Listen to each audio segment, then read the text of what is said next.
മലയാളത്തിലെ മികച്ച സിനിമകളിൽ ഒന്നാണ് നാടോടിക്കാറ്റ്. ശ്രീനിവാസന്റെ രചനയിൽ സത്യൻ അന്തിക്കാട് സംവിധാനം ചെയ്ത നാടോടിക്കാറ്റ് സാധാരണ മലയാളിയുടെ ജീവിതമാണ് വരച്ചു കാട്ടിയത്.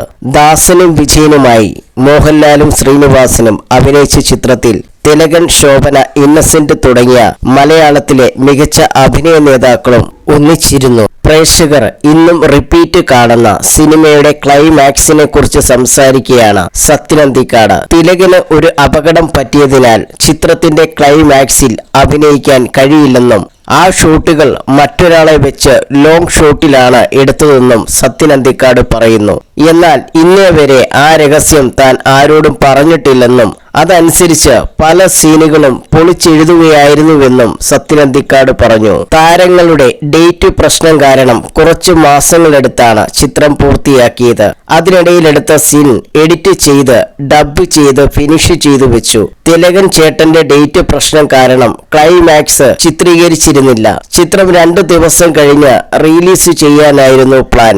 എന്നാൽ അതിനിടയിൽ ചാലക്കുടിയിൽ വെച്ച് തിലകൻ ചേട്ടന്റെ കാർ ആക്സിഡന്റ് ആയി. ഡോക്ടർ 3 മാസത്തേക്കിന് റെസ്റ്റ് പറഞ്ഞു. അതോടെ റിലീസ് പ്ലാൻ പൊട്ടിയ മട്ടായി. പിന്നീട് തിലകൻ ചേട്ടൻ ഇല്ലാതെ ക്ലൈമാക്സ് എങ്ങനെ ചിത്രീകരിക്കും എന്നതായി ഞങ്ങളുടെ അന്വേഷണം. കോഴിക്കോട് മഹാറാണിയിലെ 306 നമ്പർ മുറിയിലിരുന്ന് പ്രതിസന്ധി മറികടക്കാൻ 2 ദിവസം ഞങ്ങൾ തല പുകച്ച് ആലോചിച്ചു. പവനായെ കൊണ്ടുവരാൻ അനന്ത നമ്പ്യാർ തീരുമാനിക്കുന്ന സീനുണ്ട്. അതാണ് ക്ലൈമാക്സിലേക്ക് നയിക്കുന്നത്.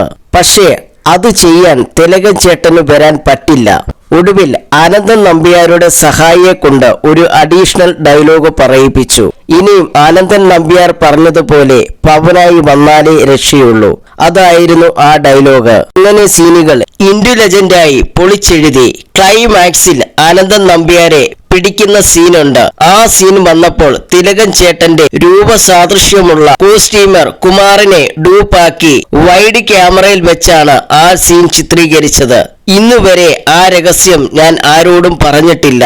ആർക്കും ആ തട്ടിപ്പ് മനസ്സിലായിട്ടില്ല, സത്യൻ അന്തിക്കാട് പറഞ്ഞു.